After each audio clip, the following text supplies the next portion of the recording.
Hello everyone, my name is Renato Costa, this is Aussie Law, and today we will look at how laws are enacted in Australia.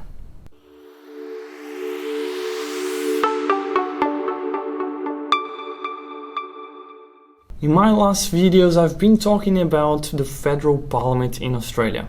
You can check the videos by clicking on the top right corner and you will see that in one of them I said that the primary function of Parliament is to legislate. Of course, Parliament produces the primary source of law in Australia, legislation. A legislation, when approved, is also known as a statute or an act of Parliament. So let's look then to the process that leads to the enactment of an act of Parliament. The first step is to draft a bill. A bill is the name we give to the proposed law, a draft act. It is the very first version of what can later become an act of Parliament. Usually it is the government that introduces a bill in one of the houses of Parliament. But a bill can be introduced into Parliament by any member whatsoever. And it can originate in any house, except, as you know, the appropriation bills or the bills imposing taxation. According to section 53, those bills must originate in the House of Representatives and never in the Senate. A minister who wishes to introduce a bill gives notice of it.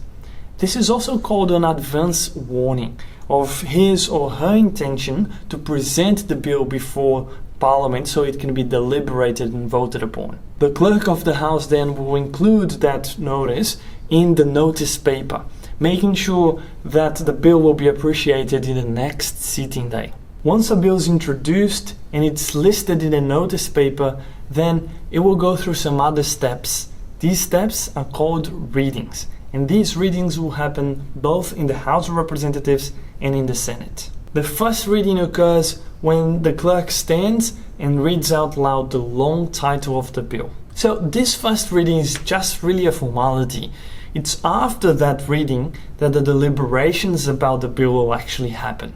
So after the first reading, the minister who proposed the law will move a motion asking for the bill to be read a second time. In the second reading, copies of the bill are distributed to all of the members of Parliament, and with it goes an explanatory memorandum. The explanatory memorandum is just the document that is attached to the bill that contains an explanation of it. And that is actually pretty useful because the members of Parliament then can not only read the bill but actually understand and interpret it correctly according to what the explanatory memorandum is saying.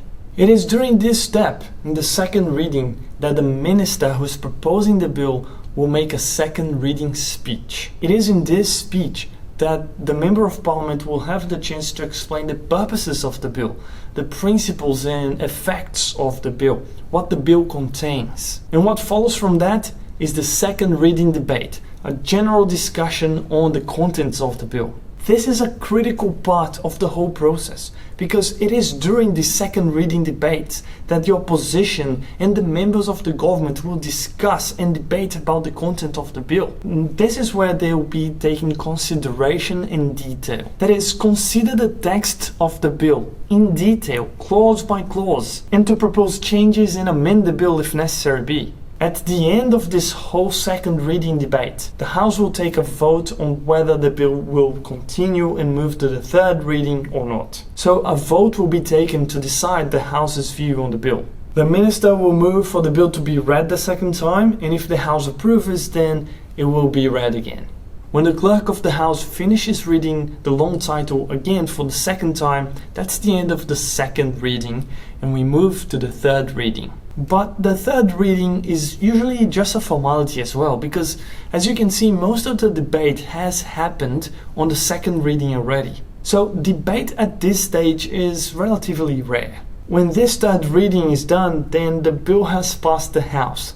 But since we have a bicameral system, the bill is not quite ready yet to become an act of Parliament. Typically, bills originate in the House of Representatives, so at this stage, the bill would then be moved to the Senate so that it will go through the whole process again, this time there. The bill again will go through 3 readings in the Senate. When the bill has passed the Senate, then it will be returned to the House of Representatives. Now, the Senate can actually make amendments to the bill, or depending on the bill, it can ask for the House of Representatives to make the amendments themselves. And the House can agree or not to these amendments. If the House disagrees to it, they have to communicate to each other and try to come up with a solution. If they are unable to agree on the amendments and on what the bill should look like, then the bill can be laid aside, that is, no further pursued, or they can go through the process of Section 57 of the Constitution.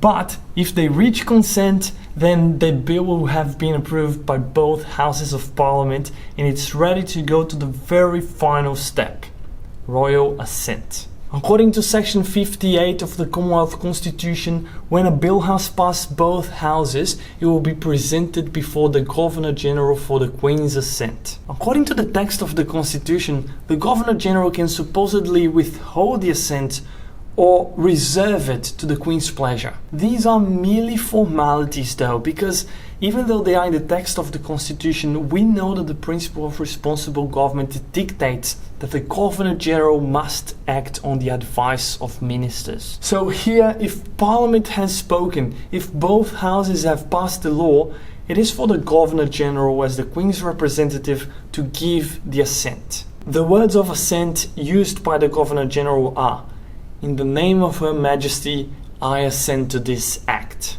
At this point, the bill becomes an act of Parliament. I hope you enjoyed this video. If you did, please click the like button, and you can also subscribe to our channel or become a member of Aussie Law as well.